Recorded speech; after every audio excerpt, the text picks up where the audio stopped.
Mateo capítulo 4, de ahí del verso 18 en adelante. Yo lo tengo en una versión que se llama la traducción del lenguaje actual. Es una muy sencilla, muy simple de entender. Y usted va a ir conmigo, Mateo capítulo 4, 18 al 22. Voltee con alguien y dele una sonrisa de esas, de las buenas. Así no le hace que se haya levantado de malas, aventando las cosas. Yo no sé si tendió la cama o no la tendió, pero dele una sonrisa a alguien ahí. Mateo capítulo 4, verso 18, dice la escritura: que Jesús pasaba por la orilla del lago de Galilea cuando vio a Simón Pedro y Andrés, dos hermanos que eran pescadores. Mientras ellos pescaban con sus redes, Jesús les dijo: síganme. En la otra versión dice: vengan en pos de mí. Y les dijo: síganme, y en lugar de pescar peces, les voy a enseñar a ganar seguidores para mí. En ese mismo instante, Pedro y Andrés dejaron sus redes y siguieron a Jesús. Jesús siguió caminando por la orilla del lago y vio a Santiago y a Juan, otros dos hermanos que también eran pescadores. Los dos estaban en una barca arreglando las redes junto con su padre Zebedeo. Jesús llamó a los dos. Ellos salieron de inmediato de la barca, dejaron a su padre y siguieron a Jesús. Dejaron a su padre y siguieron a Jesús. Ayúdeme a orar. Padre, en esta hora, en el nombre de Jesús, queremos recibir, Señor, tu palabra. Queremos recibir, Señor, de tu bendición. Queremos recibir, Señor, esa enseñanza que tú tienes para nuestra vida el día de hoy. Y que por sobre todas las cosas podamos andar, Señor, en firmeza, andando, Señor, en tu camino, conforme, Señor, a tu voluntad. En esta hora, en el nombre de Jesús. Amén. Amén. Siéntese, por favor. Hoy la palabra que Dios me dio para ustedes, yo la titulé selección. Diga conmigo, selección. Y me dijo mi esposa: eso suena como a la selección de fútbol, y más o menos por ahí va, pero déjenme un poquito abundarle en otras cosas. Por ejemplo, cuando usted va a la marqueta, al mercado, donde usted vaya, y usted, si van alguien aquí va a comprar algo a la marqueta, ¿sí? De vez en cuando lo mandan o usted va. Yo voy porque quiero ir. No, a mí no me mandan. Yo voy porque quiero ir. Me gusta, de hecho, desde hace muchos años, cuando hacíamos seminarios de gente que estudiaba para ser pastores, o incluso seminarios de pastores, yo siempre era quien iba y compraba todo. Entonces aprendí a buscar y a seleccionar los tomates, las cebollas. No me dejo ir por cualquier cebolla, aunque todas se parezcan, no son iguales. Menos los tomates, ¿sí? Y menos si usted va a una tienda como de esas Mexicans, para no decirles la marca, y donde usted se va a encontrar casi todo de tercera calidad. Y entonces tiene que rebuscarle mucho para poder encontrar algo más o menos. Y cuando usted va a la tienda y busca esos tomates, chiles o lo que usted quiera, al encontrarlos, saber dónde están y ya los ubicó, usted no llega y agarra todo lo que se encuentra, sino que llega y empieza a seleccionar. Diga seleccionar. Usted busca los más rojos, los más brillantes, los que se ven más apetitosos, o sea, los más buenos. De entre todo lo que esté ahí, sea la tienda que sea, usted va y selecciona lo mejor de ello. ¿Cierto o no es cierto? O selecciona los más marchitos y más arrugados. Bueno, depende de quién mande. Si manda alguno de sus hijos, quién sabe con qué cosa le vaya a llegar. Pero la mayoría de los que seleccionamos vamos a buscar siempre lo mejor. Obviamente buscamos siempre las mejores cosas. Siempre que seleccionamos algo es porque estamos buscando lo mejor de lo mejor. Diga lo mejor de lo mejor. Estamos buscando lo mejor de lo mejor. Y es absurdo que alguien esté buscando algo malo. Si alguien, por ejemplo, está ofreciendo trabajo, dice: necesito que tenga estos requisitos, que sepa manejar, que sepa no sé, manejar una computadora, que sea bueno en la escritura, que domine bien inglés y español, que todo ese tipo de requisitos, y está buscando los mejores candidatos. Usted no llega el primero y usted dice está contratado, sino que dice: te llamo después porque voy a analizar tu caso. Usted está seleccionando. Ahora déjeme le platico algo personal. Siempre me gusta incluir algo personal en todo esto. Cuando yo estaba en la adolescencia,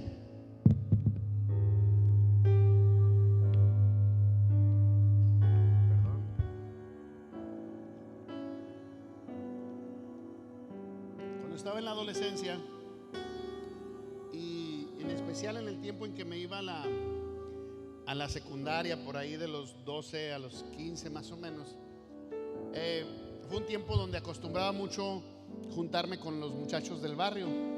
Ahí en el barrio se juntaban una cantidad enorme de gente. Había un negocio de tacos ahí, y ahí nos poníamos a jugar siempre. Y lo más que jugábamos ahí, o más bien yo creo que lo único que jugábamos ahí, era precisamente fútbol, soccer o de esas mini soccer con porterías pequeñas, cosas como esa. Y a la hora de formar los equipos, pues todos querían siempre tener a los mejores, ¿verdad? Entonces lo que hacíamos era echar suertes para ver quién le tocaba escoger primero, y seleccionábamos a dos y decíamos: tú vas a escoger a tu equipo, tú vas a escoger al tuyo. Y obviamente al que le tocaba escoger primero era el que mejor le iba, porque ese que le tocaba escoger a una persona o a la primera persona siempre escogía al mejor de todos los que jugaban.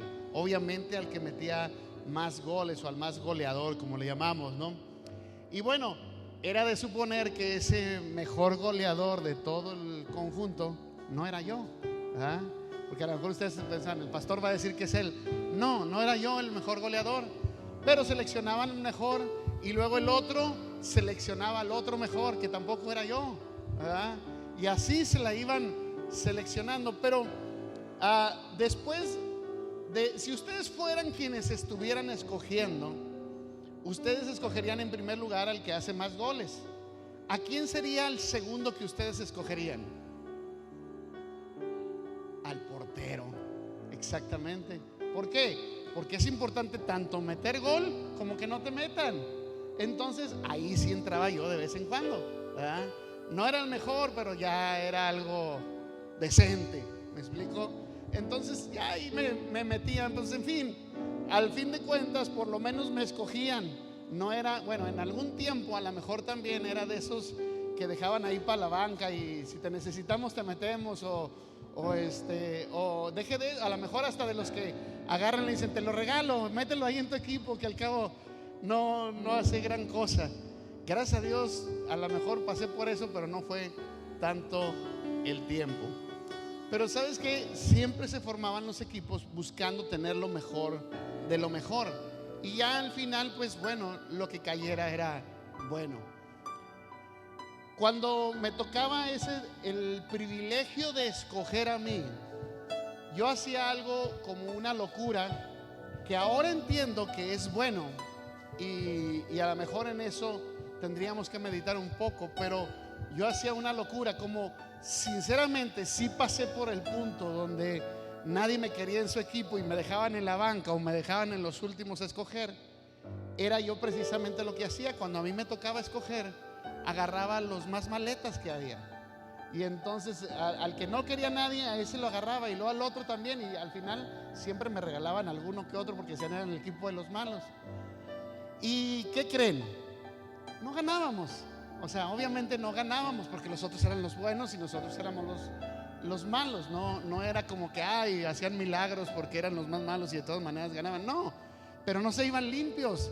Mínimo 2 que 3 rodaban por el piso de vez en cuando, o les estorbábamos aunque sea un poquito, ¿me explico? No los dejábamos ir limpios. Era algo loco, ¿no? El escoger a los más malos, pero no se las poníamos fácil, o no los dejábamos que nos ganaran así siempre, así simple. Incluso yo diría que tal vez era cuando más ganas le echábamos a jugar, porque sabíamos que éramos los malos, pero teníamos que echarle ganas para no quedar tanto en vergüenza.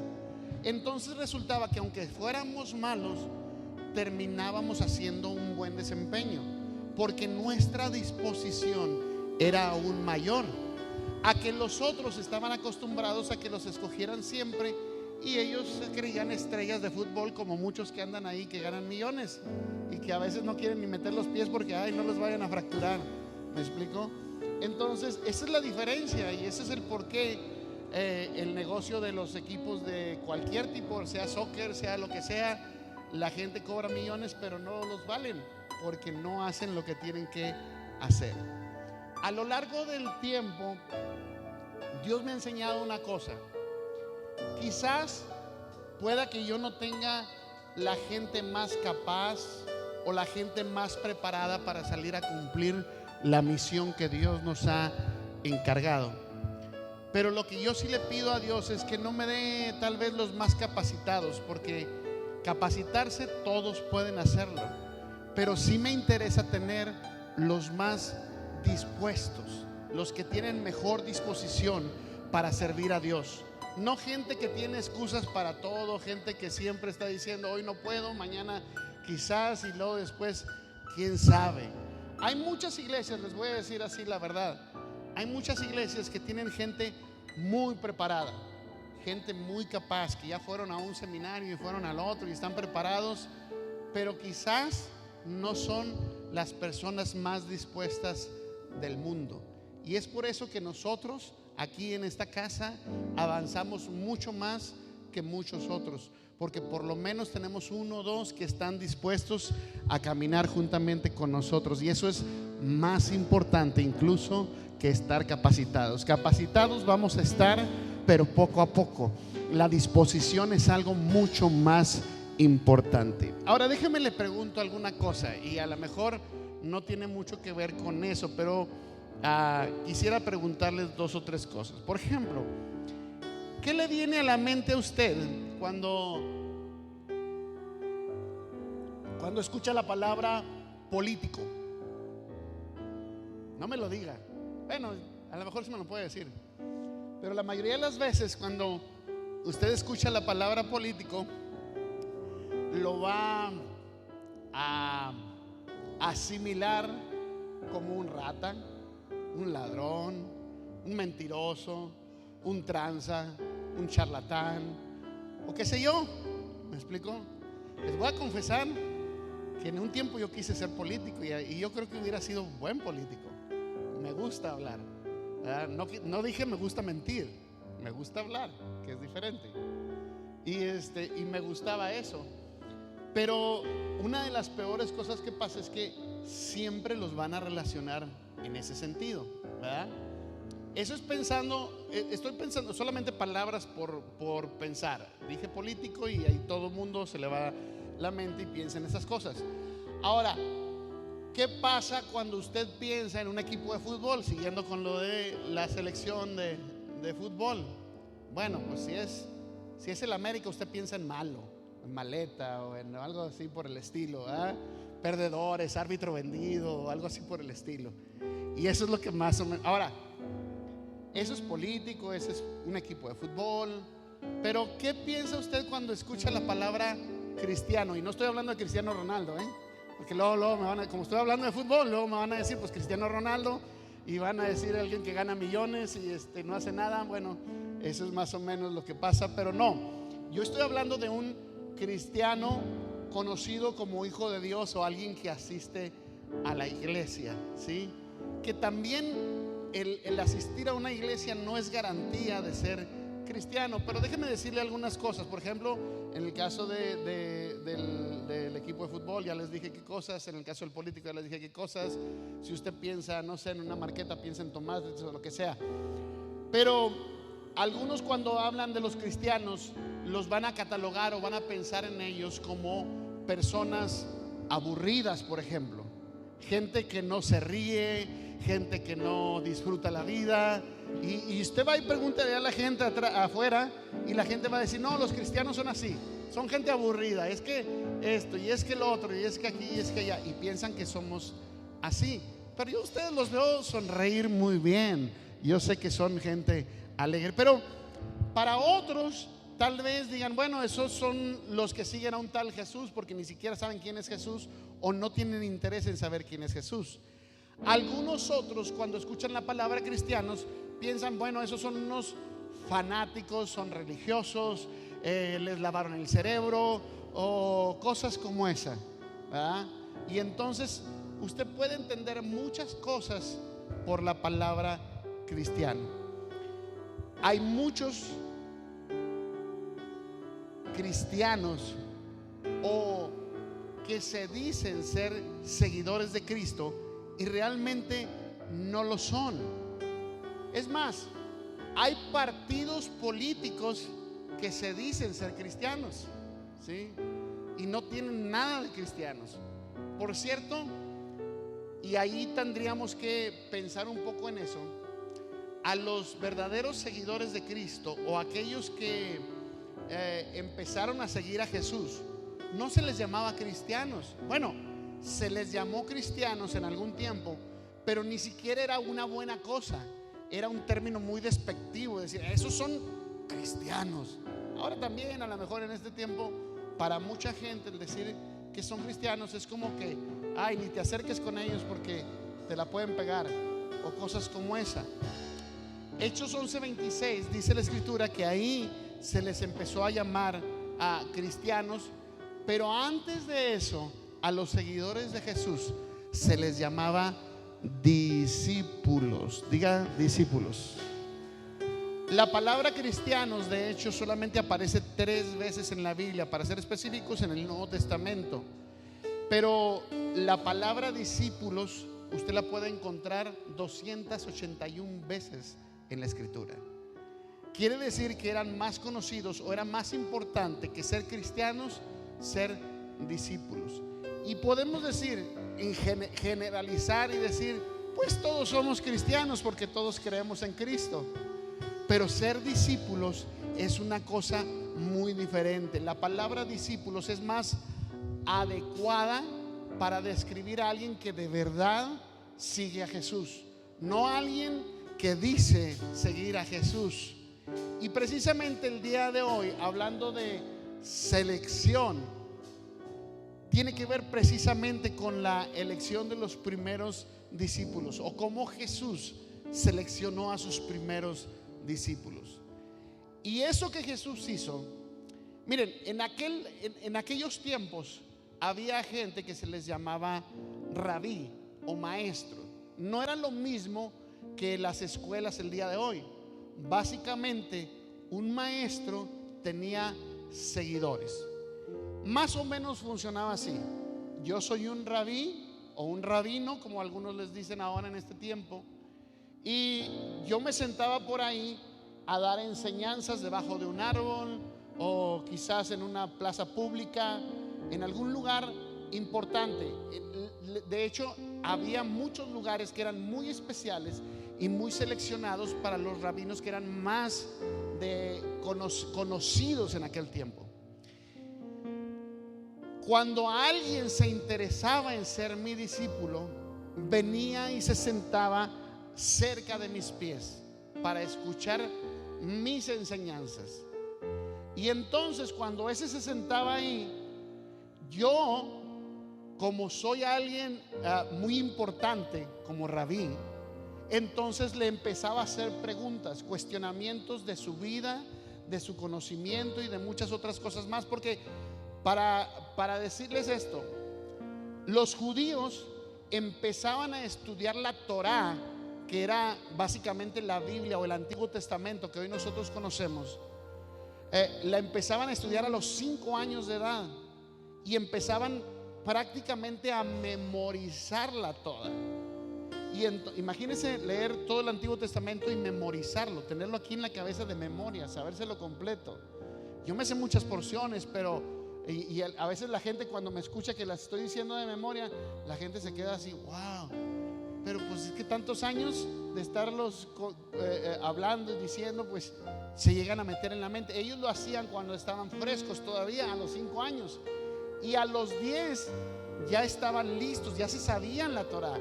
Y buscaban a un rabí para eso, para seguir adelante en sus estudios. Se la sabían completita a los 10 años. Y entonces cuando estos llegaban, el rabí hacía preguntas y les decía: a ver, tú, Talmadín, porque así se les llamaba a los que venían a estudiar cerca de ellos, ¿quién es tu padre? ¿Quién es tu madre? ¿Quién te enseñaron? Y empezaba a hacerles una serie de preguntas tremendas. Era como su examen de admisión. Y entonces ellos, ahí en ese punto, empezaban a contestar. Y llegaba el momento en que el rabí decía: este es digno de ser mi discípulo o no lo es. Y los descartaba, y ellos tenían que ir a buscar a otro rabí que tal vez sí los aceptara, o prepararse aún mejor para volver a aplicar y poder estar cerca de ellos. Eso más o menos sucedía a los 17 años de edad de los jóvenes judíos. Y así era el proceso de selección. Pero ¿por qué el rabí era tan selectivo o tan exigente a la hora de escoger a sus discípulos? Sencillo, porque los discípulos eran quienes iban a continuar con su legado. Quiere decir, no sé si ustedes han escuchado, pero San Pablo dice que él fue criado a los pies de Gamaliel. Quiere decir que Gamaliel fue su rabino, y Gamaliel era uno de los de alta gama, no por Gamaliel, pero sí era de los de la high entre todos los rabinos. Y eso hablaba muy bien de las personas. Era como decir: yo voy a Harvard y tú vas a la Universidad de Albuquerque. Había una diferencia muy grande entre una y otra. Entre los rabinos era exactamente lo mismo. Había una diferencia enorme entre uno y otro.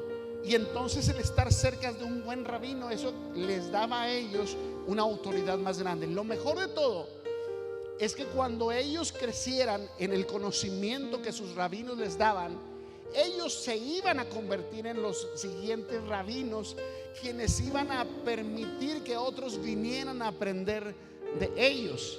Entonces era muy importante este hecho, este acontecimiento.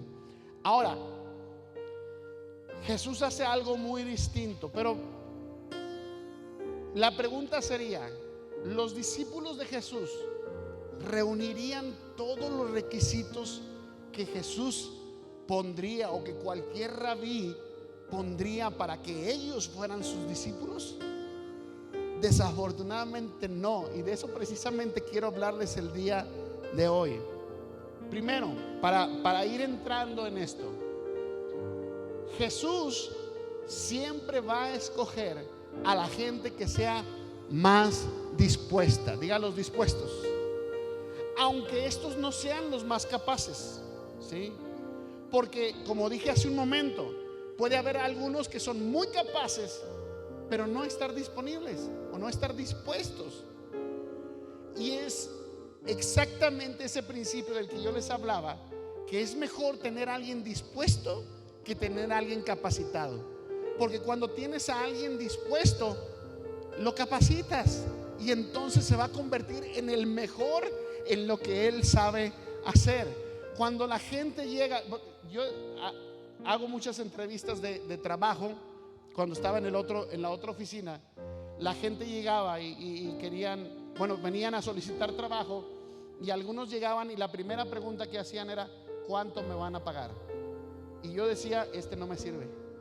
Porque cuando alguien pregunta cuánto me va a pagar, no está hablando de su disposición, sino de: yo estoy con tal rabino y entonces yo soy el más importante. Y cuando tú tienes a alguien que es el más importante y que no está dispuesto, entonces nunca va a ganar lo que un dispuesto está dispuesto a hacer, valga la redundancia de la palabra.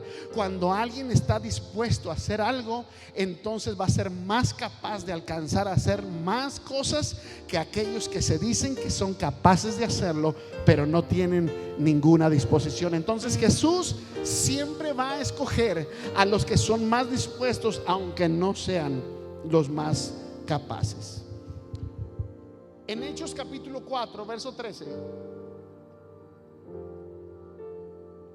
la gente señala a los seguidores de Jesús como hombres sin letras y del vulgo. En otras palabras, eran gente analfabeta, gente que no sabía leer ni escribir. De hecho, en la mayoría de los casos, la gente no sabía leer y escribir. Para eso había escribas, ¿sí? Pero la mayoría de los que pasaban por los rabinos sí sabían por lo menos leer. Era difícil escribir, pero sabían por lo menos leer para educarse, ¿sí? Los discípulos de Jesús no eran así. No eran gente que supiera leer, o por lo menos que supieran leer y escribir de manera fluida, sino que dice la escritura que bueno, ellos eran simples pescadores.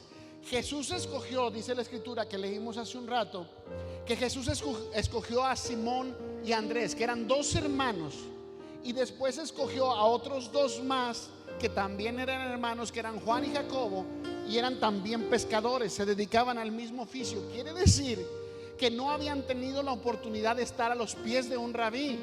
No eran gente que estaba preparada, capacitada, o eran gente como para irlos a escoger. Y alguien dijo, y si los hubieran visto en físico también estaban feos, o sea, menos los hubieran escogido. Yo no sé si habían estado feos o no habían estado feos, eso lo leí en un libro, y lo decía a manera de decir, nadie hubiera dado ni un penny por ellos, pero de todas maneras Jesús los escogió.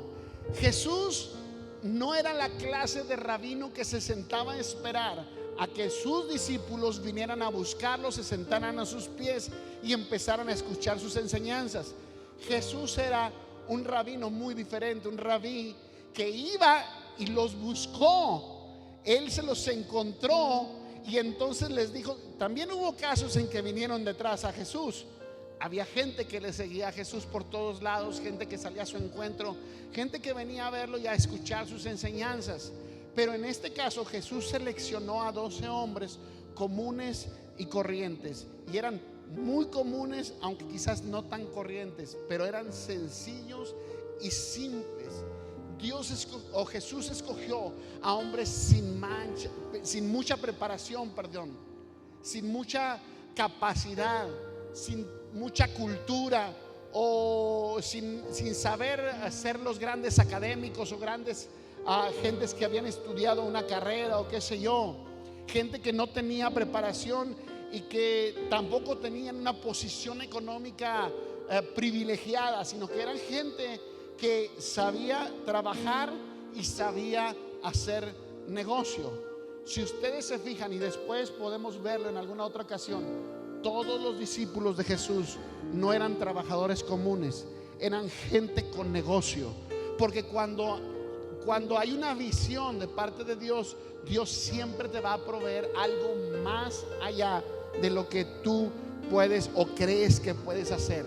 Jesús iba a iniciar un movimiento que iba a impactar no solamente a la nación de Israel o al pueblo de Judea, sino que Jesús iba a iniciar un impacto a nivel mundial, y no se escogió a los mejores de lo mejor. Tal vez se pudo haber escogido muchos mejores que ellos, pero se escogió a gente común para demostrar que cuando alguien común se pone en las manos de Jesús y está dispuesto a hacerlo, Él lo levanta y hace algo privilegiado de esa persona. ¿Estamos de acuerdo? Eso fue lo que hizo Jesús. Él no hizo lo que otros rabinos hacían. Los hombres que Jesús escogió eran gente común, gente del pueblo, del vulgo, como le dijeron en el libro de los Hechos. Eran gente que estaban calificados, pero solamente por su disposición. Ahorita vamos a ver un poco más acerca de eso. Pero el hecho de que los primeros 4 discípulos que Jesús haya escogido eran pescadores, nos estaba hablando que ellos eran como los que yo les platicaba al principio, los de la banca, o los de que ahí te lo regalo, ahí mételo en el equipo, que al cabo de todas maneras no hace nada. Jesús estaba hablando que serían gente que ningún otro rabino hubiera buscado. No eran los mejores para estar al frente, no eran los mejores para ser los dirigentes de un movimiento mundial. Y cuando uno ve esto, se da cuenta que Jesús, el maestro, el rabí, escoge a gente incluso sin carisma o sin ningún potencial personal. Cuando tú buscas, o por ejemplo la gente que se dedica a recursos humanos, le pagan por estudiar a la gente y tiene que analizarlos desde su forma de vestir, es más, su forma de peinarse, su forma de hablar, y ahora en estos tiempos hasta en sus redes sociales. La gente que te entrevista en un trabajo, lo primero que hace cuando tú sales es buscarte en Facebook, buscarte en Instagram, buscarte en todo. Y entonces cuando empieza a ver todas las fotos que tú subes, dice descartado, descartado, pásame el otro. Es más, hoy en día la gente es más descartada por sus redes sociales que por sus estudios, porque desafortunadamente somos incongruentes entre nuestra vida personal y nuestra vida profesional, y nuestros trabajos piden todo en nosotros, que seamos alguien íntegro. Es más, yo diría que la grandeza de Jesús como un rabí, como un rabino, como un maestro, como un enseñante, como una universidad andando, la grandeza de él es precisamente eso, que escogió a los menos capaces, pero escogió a los que estaban más dispuestos. Eran hombres que estaban dispuestos a ser usados. Hay un libro que hace John MacArthur, y él dice que Dios se brincó a los sabios de ese tiempo, los saltó, ni siquiera le llamaron la atención. Sería lo contrario de lo que haríamos el día de hoy. Los grandes eruditos, dice John MacArthur, estaban en Egipto. La biblioteca más grande estaba en la ciudad de Alejandría. Los mejores filósofos vivían en Atenas. El poder de la política estaba en Roma. Dice John MacArthur, él dejó a un hombre que era un historiador grandísimo que se llamaba Heródoto, y al gran pensador Sócrates también lo dejó fuera. Dejó fuera a Julio César a pesar de toda su grandeza. Dejó fuera a medio mundo, y en su lugar escogió a hombres ordinarios que incluso parecían como que Jesús estaba contando una mala broma, un mal chiste al decir: estos son mis discípulos, y todo mundo se podría haber reído de ellos. Era como si Jesús estuviera escogiendo los tomates más marchitos que se podía encontrar en la marqueta, en vez de buscar los más rojos y los más brillantes. Lo que pasa es que Jesús no estaba viendo la apariencia de una persona. Lo que Jesús estaba buscando era disposición, porque lo demás Él lo iba a hacer a través de ellos.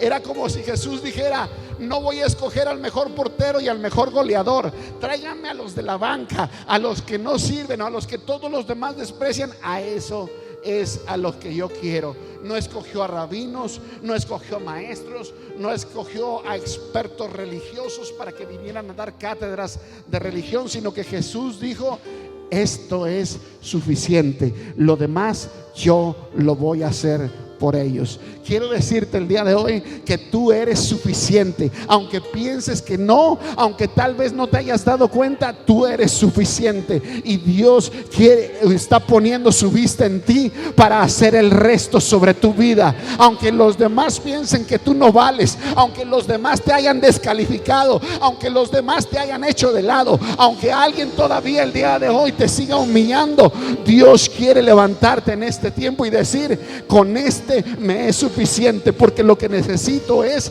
que Él esté dispuesto. Así pues, Jesús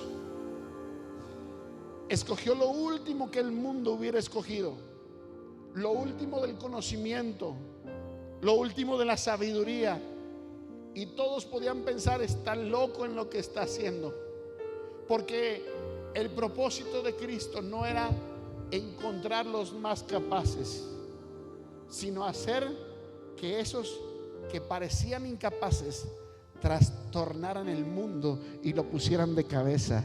Y eso es lo que Jesús hizo a través de esos hombres que estuvieron dispuestos. ¿Cuántos dispuestos hay aquí a que Jesús los use el día de hoy? La gente con mucho talento, la gente con mucho conocimiento, quizás se iban a imponer en sus pensamientos, quizás se iban a atravesar en el camino. ¿Sabe que ese es un riesgo el día de hoy? Los pastores no saben el día de hoy si enviar a los miembros de la iglesia a estudiar un seminario o no. Yo quisiera que alguien dijera: yo quiero, pero ellos no saben si hacerlo o no, porque todos los que mandan al seminario salen, pero mire, se sienten que ahora le voy a enseñar al pastor cómo se predica, porque el pastor no es escatólogo, el pastor no es homilético, el pastor no es nada de eso. Yo les voy a confesar algo: yo les daba clase de predicación a muchos pastores en Los Ángeles, no pastores y gente que estaba preparándose para ser pastor. Me especialicé en eso, y yo diría que soy el menos homilético de todos, porque aprendí que Jesús era lo más sencillo que se puede imaginar. Jesús no hacía un título, Jesús no hacía una introducción, Jesús sencillamente daba un mensaje, una historia común que todo mundo entendía, y la gente era transformada. En cambio, he conocido a muchos que tienen un conocimiento tremendo, pero al final no dijeron absolutamente nada, ni trajeron transformación, porque se confiaron en que solamente el puro conocimiento los hace capaces. Puedes tener conocimiento, bravo, qué bueno, pero lo que más te hace falta es disposición. Si tienes disposición, aunque no tengas la capacitación, seguramente Dios va a transformar a mucha gente a través de ti. Entonces es por eso que Jesús hizo esto. Jesús lo que nos enseñó al escoger a estos hombres era que su poder depositado en vasos que eran débiles, que tal vez muchos no hubieran querido. Sí, yo soy muy especial, a mí me gusta, mi esposa sabe, a mí no me gusta que me sirvan en un vaso desechable. Cuando vaya a las fiestas está bien, pero en la casa yo tengo unos jarrones, porque me gusta ponerle hielo, aunque sea agua, pero con hielo, bastante, ¿no? Y mis hijos a veces llegan con 4 o 5 hielitos, les digo, nomás me les quedo viendo y se dan la vuelta y otra vez van y le echan, lo llenan de hielo, porque me gusta lo grande, lo abundante, lo fuerte. Y yo creo que si yo hubiera sido Jesús, nunca hubiera escogido ni a Pedro, mucho menos a Judas. ¿Me explico? Si ya sabiendo lo que iba a hacer, no lo hubiera escogido. Pero ahí es donde pienso y digo, si yo fuera yo, ni siquiera yo mismo me hubiera escogido a mí mismo, porque yo tengo la tasa muy alta, muy grande la vara, y quiero escoger lo mejor de lo mejor. Siempre he pensado en eso. Pero Jesús no fue y buscó lo mejor de lo mejor, buscó lo más sencillo y lo más simple, y lo único que le importaba era la disposición. Así basó su selección.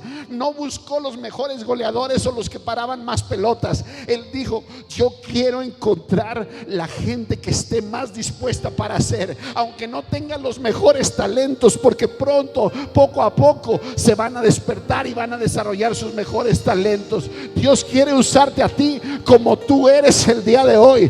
Dios escoge a ti, a tu vida, a tu familia, así como eres hoy. No para que te quedes así, porque Dios te va a transformar, Dios te va a elevar, Dios va a hacer cosas mucho mayores contigo, pero Él está buscando tu disposición en este tiempo para que tú seas un discípulo como los escogidos de los rabinos. Pero no, más bien no como los escogidos de los rabinos, pero sí escogido por el mejor de todos los rabís, Jesús, el que dio su vida por todos nosotros en la cruz. ¿Cuántos dicen amén? Pero Jesús no iba a escoger primero, antes que nosotros lo escojamos a Él. Jesús te puede jalar, Jesús te podría traer, es más, te podría traer a la fuerza, pero Jesús no quiere eso.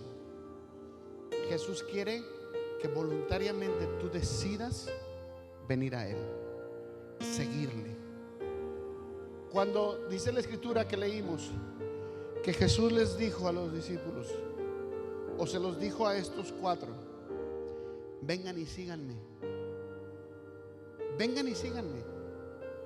Porque lo que Jesús va a hacer solamente es hacerte la invitación, hacerte el llamado, y tú eres el que decide. El problema es que el día de hoy nuestros sentimientos, nuestras familias, nuestros deseos, nuestros trabajos, todo ese tipo de cosas vale más que el llamado que Jesús hace. Jesús dice, ven y síganme. Y nosotros siempre tenemos algo que poner enfrente antes que seguir a Jesús. El pastor lo está diciendo por mí. Sí, por todos. No por uno, por todos. Con la mayoría o con muchos de ustedes hablé en estos días acerca del encuentro. Y excusas, excusas y excusas. Los niños, la familia, el dinero, la salud, el trabajo. Yo creo que a lo que más les duele es el trabajo, ¿eh? ¿Sabes qué? Si faltas, no te corren. Y si te corren, lo que sobra ahorita son trabajos. A donde vayas y apliques el día de hoy, te reciben porque te reciben, porque lo que necesitan son trabajadores. Es más, hoy en este tiempo es el mejor tiempo para dejar un trabajo y tomar otro, porque tú puedes decir, yo no trabajo por $10, yo no trabajo por menos de 17, y te los dan, porque la gente necesita trabajadores. Jesús extendió la invitación a sus discípulos y les dijo, vengan y síganme. Lavando redes, limpiando escamas de pescado. Y no era cualquier trabajo, era un negocio.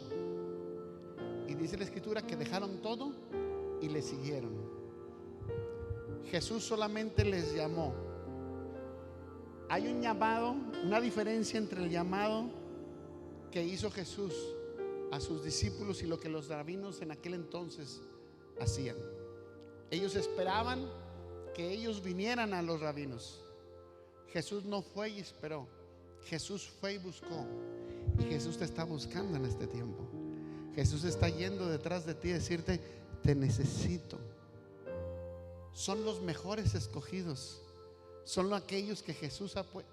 Qué privilegio sería que el dueño de Tesla, se me fue el nombre ahorita, viniera y dijera, quiero a este, quiero a esta, quiero a Rogelio, quiero a Lelí para trabajar en mis oficinas y les voy a pagar tantos miles o millones, qué sé yo. Qué privilegio. Qué privilegio que viniera Bill Gates o alguno de esos millonarios y dijera, yo quiero a este y a este para trabajar conmigo. Qué privilegio. Pero hay un mayor privilegio, que Jesús nos haya llamado, que Jesús nos haya escogido, que Jesús haya dicho tu nombre y haya dicho, sígueme, deja de hacer lo que estás haciendo y ven y sígueme. Los discípulos ni siquiera tuvieron que venir a buscar al rabí y sentarse a sus pies y empezar a pasar por el proceso de la selección a través de las preguntas. Él mismo fue quien los buscó.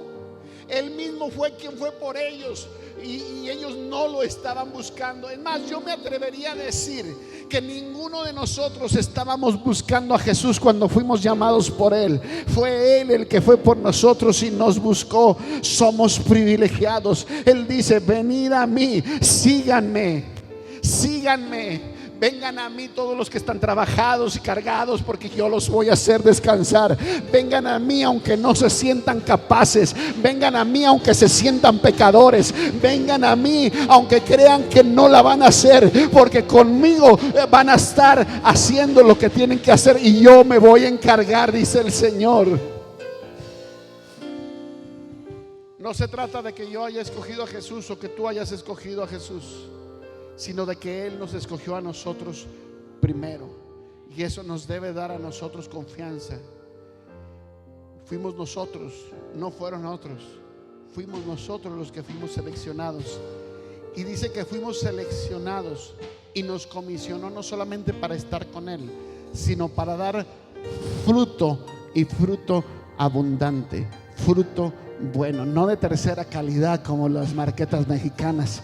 Es que somos de aquellos que somos de primera calidad, porque lo que hacemos Dios lo manufactura, Dios lo hace por nosotros. ¿Cuántos dicen amén? ¿Quiénes éramos nosotros para que Él nos escogiera? No éramos la gran cosa, nadie nos conocía, ¿sí? Sí, dice el rey David, el rey David, no lo dice el presidente de México, el rey David, un hombre lleno de glamour y de riqueza. Dice: ¿quién soy yo y quién es este mi pueblo para que tú nos escogieras, para que nosotros nos viéramos privilegiados para poder traer para tu casa, para poder ofrendar y hacer grande tu obra, tu trabajo? ¿Quiénes éramos nosotros para que Él nos escogiera? Yo creo firmemente que cuando Dios me llamó a servirle a Él, ya había estudiado mucho y todavía sigo estudiando, sigo aprendiendo.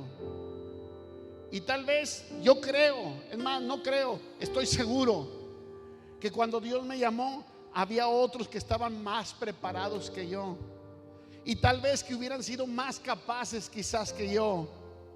Pero Dios le plació escogerme a mí.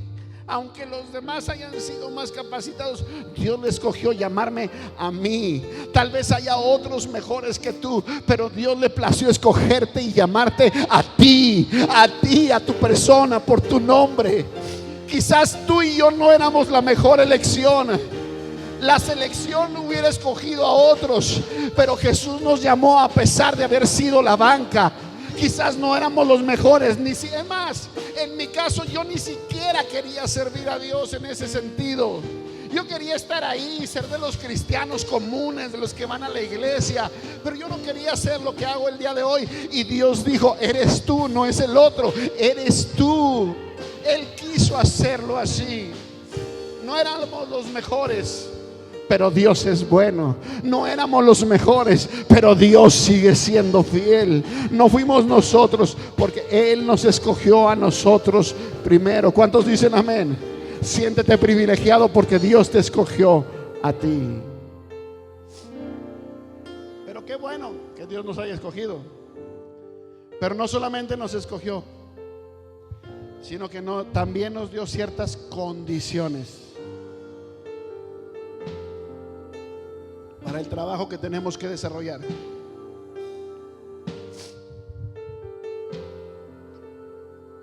Lo primero que Jesús necesita es una respuesta rápida. Diga: respuesta rápida.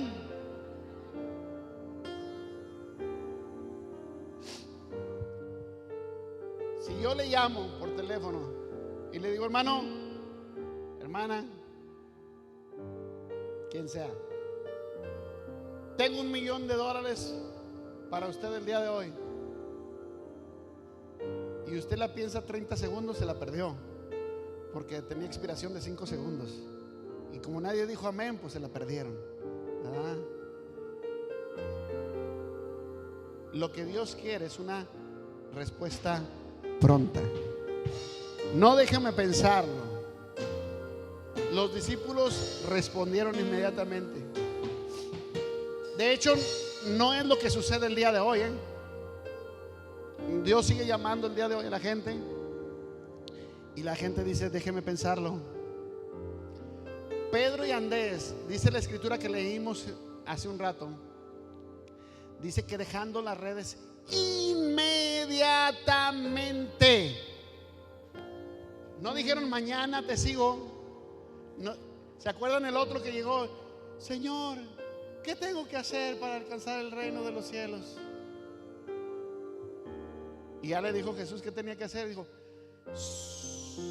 bueno, dame chance de ir a enterrar a mis padres. No se morían los padres, ¿eh?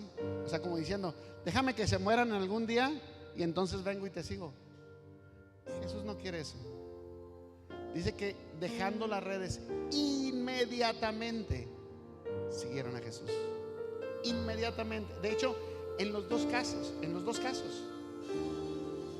el de Pedro y Juan y en de los otros también, Santiago, los cuatro inmediatamente dejaron, los hijos de Zebedeo dejaron a su padre. No solamente dejaron las redes, dejaron a su padre inmediatamente. Hay alguien que me dijo: pastor, es que yo sí quiero, pero quiero que toda mi familia venga. Ahí quédese. Ahí quédese. Exactamente como aquel otro joven. Si tú no vienes solo, si tú no eres capaz de dejar padre y madre, a eso se refería Jesús. Si tú no eres capaz de dejar padre y madre por servirle, entonces nunca va a pasar. Lo que Jesús quiere es que hagas las cosas inmediatamente. Santiago, Juan también lo hicieron. Dejaron inmediatamente la barca y a su padre y le siguieron. Pastor, es que mi papá, mi mamá, mis hermanos, mi primo, mi tía, vendrán a su tiempo, porque también tienen un llamado. Cuando la Biblia habla del bote, de las redes, está hablando del trabajo y de lo que ganamos inmediatamente todos los días. Porque la gente va al trabajo aunque no le guste el trabajo, y llega temprano al trabajo aunque le caiga mal su patrón, porque sabe que es un trabajo y que le van a pagar. Y como aquí en la casa de Dios los beneficios son intangibles, o sea, no los puedes tocar, se nos hace más fácil. Por eso tarden, por eso no venir, por eso quizás, o mejor no, o lo que sea. Cuando se habla de la familia, en este caso el padre de Juan y de Santiago, eso significa que muchas veces nosotros tenemos que dejar lo que nos relaciona con este mundo y que pensamos que es más importante, y pensamos que le tenemos que tener más afecto que a Dios. Y ni siquiera tus hijos tienen que ser más importantes que Dios. Son importantes y los vas a amar, pero los vas a amar más cuando aprendas a desprenderte de ellos por la causa del Señor. Eso significa que Jesús tiene que ser lo más importante en nuestra vida, antes que cualquier otra cosa. Y es verdad, no a todos Dios les va a decir dejen a su familia, ¿eh? No. O sea, no se asusten y digan: ay, es que Dios me va a separar de la familia. No. De hecho, aunque fuera así, no sería por toda la vida, sería por un tiempo pertinente. Pero Dios no te va a dejar, o no te va a permitir dejar quizás tu familia, tu trabajo, qué sé yo. Pero a otros Dios ya no lo ha pedido porque es mejor para nosotros, pero no entendemos. Dios quiere gente, dile al que está a tu lado, sin excusas ni pretextos. Sin excusas ni pretextos. Gente que diga: yo voy yo lo hago, yo sigo. Nunca pongas primero tu trabajo. Nunca pongas primero a tu familia. Nunca pienses primero en ti. Es más, olvidándote de ti mismo, de tus deseos y de tus placeres, es como Dios más se va a ocupar de ti. Si tú dejas todo eso, Dios se va a ocupar de ti. Quizás no seamos los mejores, pero sí tenemos que ser los mejores dispuestos. Quizás no seamos los más preparados, pero siempre vamos a estar a disposición de hacer la obra que Dios ha desempeñado en nosotros o nos ha encomendado. ¿Qué tuvieron que dejar los discípulos, pastor?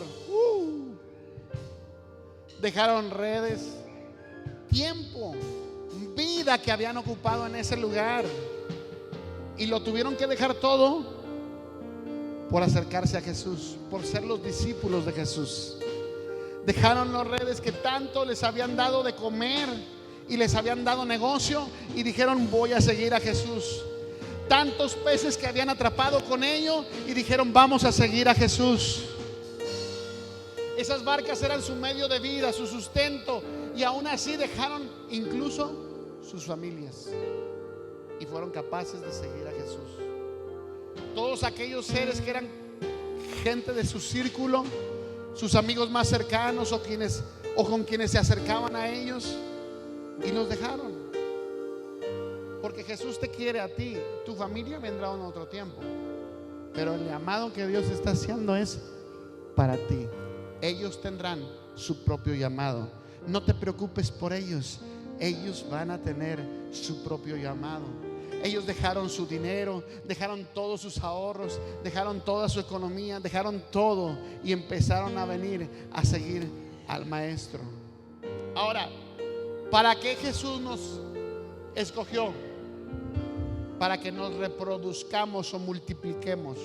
Porque dice que les dijo: dejen esas redes, olvídense de esos peces, porque de aquí en adelante los voy a hacer pescadores de hombres. Al escogernos, Jesús está cambiando lo que nosotros somos y lo que nosotros hacemos. Tal vez tú crees que estabas hecho para esto, pero no estabas hecho para eso. Estás hecho para lo que Dios te ha diseñado.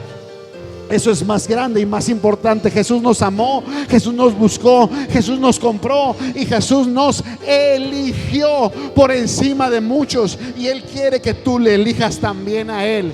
Es un privilegio servir a Jesús.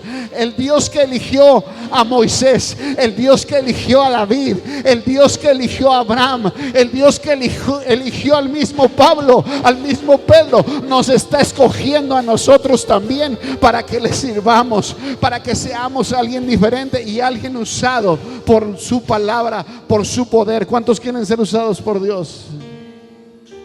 En la selección que Él hace, tal vez nosotros éramos solo la banca o los de relleno en el equipo, pero lo que Jesús está haciendo en este tiempo es transformarnos de tal manera en que seamos los primeros goleadores.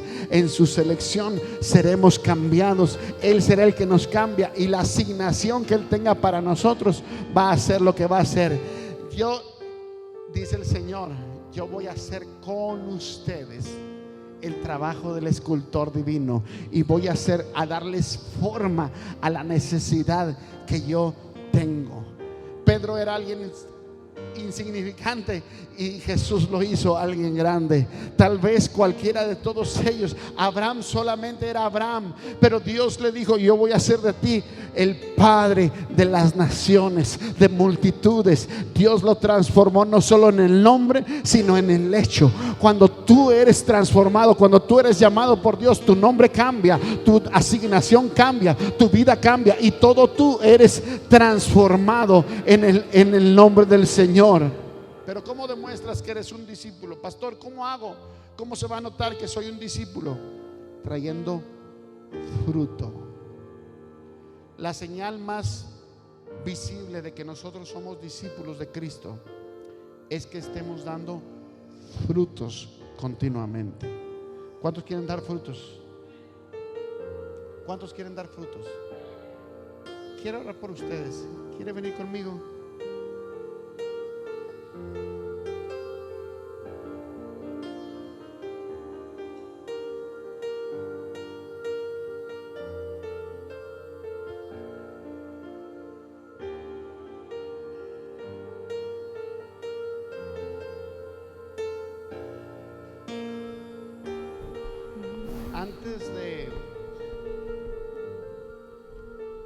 Antes de que Jesús ascendiera a los cielos,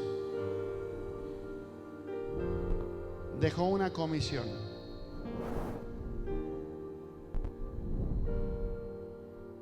Ir y predicar el evangelio a toda criatura.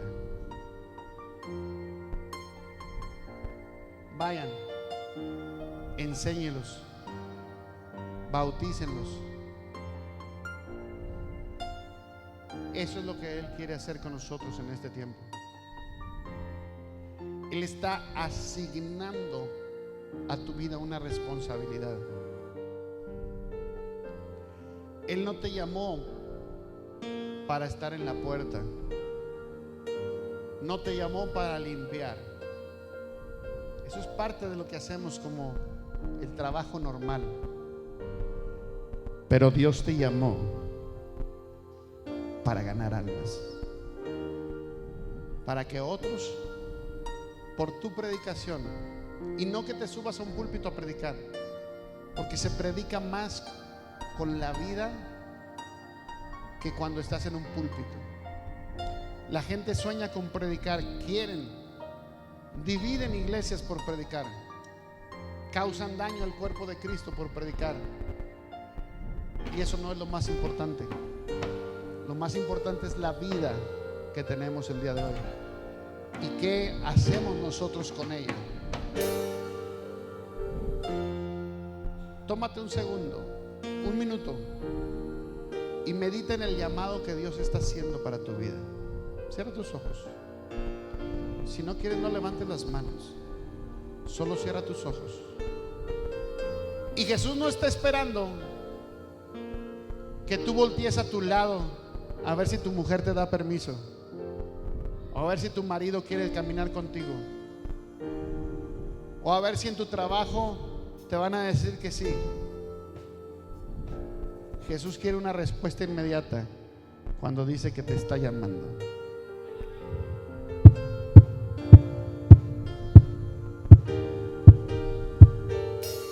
He aquí estoy a la puerta y llamo, dice el Señor.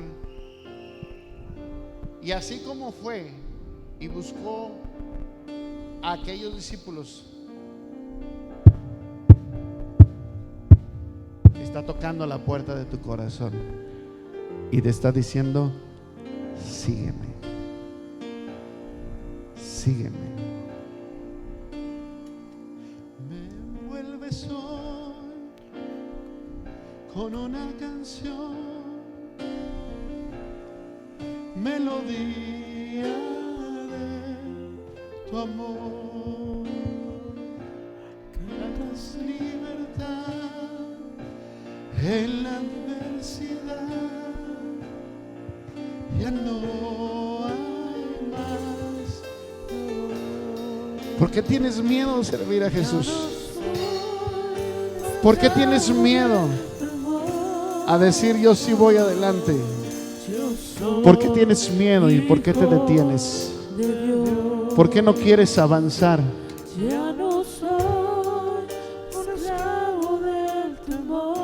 ¿Por qué tienes miedo a ir adelante? ¿Por qué tienes miedo a seguir? Deja que el Señor haga lo que tiene que hacer contigo. Él quiere cambiar tu vida y quiere transformarte. Él quiere cambiar tu manera de vivir. Él dice: ven y sígueme. Él dice: mi llamado es para ti. Mi llamado es para tu casa. Mi llamado es en este tiempo. Mi llamado es para que me sirvas, para que camines conmigo, no con miedo. Él vino a buscar y a salvar lo que se había perdido. Si tú empiezas a caminar, entonces Él va a escribir tu nombre en el libro de la vida del Cordero por tu servicio, por tu apreciación, y Él va a transformar tu corazón. Esta vida, en este tiempo, Él va a hacer cosas grandes y maravillosas. La transformación va a venir sobre tu vida. Él va a traer un cambio enorme sobre de ti. Ahí está el Señor llamándote. Ahí está el Señor trabajando. Ahí está el Señor llenando vidas. Ahí está el Señor trayendo paz en esta hora. En el nombre de Cristo Jesús. En el nombre de Jesús. Adora su nombre. Él te está llamando. Responde a su llamado. Deja que Él responda, que te llame en esta hora. En el nombre de Jesús. Oh, aleluya.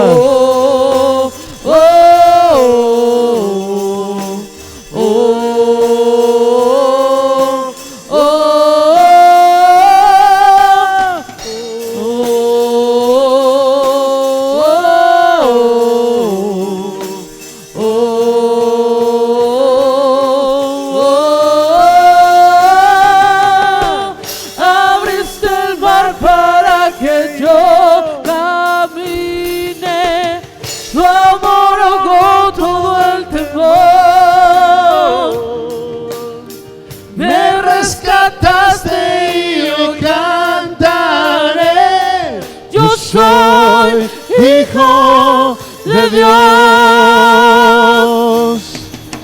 Abriste el mar para que yo camine. Tu amor ahogó todo el temor. Me rescataste y hoy cantaré. Yo soy hijo de Dios.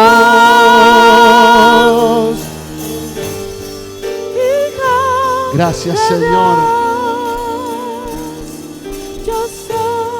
Eso es lo que el Señor está haciendo sobre tu vida. Él te está llamando en este tiempo. Él quiere transformar tu vida. Él quiere transformar tu corazón y que tú aprendas a vivir de acuerdo a la voluntad de Dios, no de acuerdo a tu voluntad, no de acuerdo a lo que tú quieres. Dios quiere hacer cosas maravillosas. Él está diciendo: yo sigo siendo Dios, yo sigo siendo tu Padre, yo sigo siendo el que te llama, yo sigo siendo aquel que hizo la promesa de estar contigo todos los días hasta el fin del mundo. Él es el que sigue haciendo esa promesa y sigue diciendo: yo estoy contigo todos los días hasta el fin del mundo. Nunca te he dejado, nunca te voy a dejar. Aunque parezca que te abandoné, no te he dejado, sino que yo estoy haciendo cosas grandes y maravillosas en tu vida. Yo estoy haciendo cosas grandes y maravillosas en este tiempo. Dios está transformando tu vida en el nombre de Jesús. Gracias, Señor, por tu manifestación. Gracias por tu tiempo glorioso. En el nombre de Jesús. Gracias, Señor. Yo soy tu hijo, que tú eres mi Padre y mi Padre me ama. Yo solo sé que yo soy su hijo. Él es mi Padre y mi Padre me ama. Yo solo sé que yo soy su hijo. Él es mi Padre y mi Padre me ama. Yo solo sé que yo soy su hijo. Que tú eres mi Padre. Él te escogió, Él te llamó, porque quiere hacer cosas maravillosas contigo. Él te llamó. Decláralo. Y mi Padre me ama.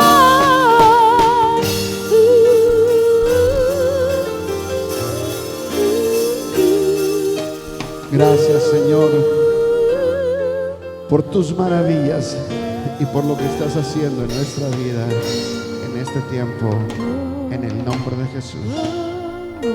Ahí está el llamado. Ahí está lo que Él está demandando de ti, lo que Él está pidiendo de ti. De ti depende si tú quieres aceptar ese llamado. Si dejas las redes y empiezas a caminar. Si dejas a papá Zebedeo y empiezas a caminar. Él te sigue llamando y sigue diciendo: esto es un llamado para ti. Vaya a su lugar y tome su mejor decisión.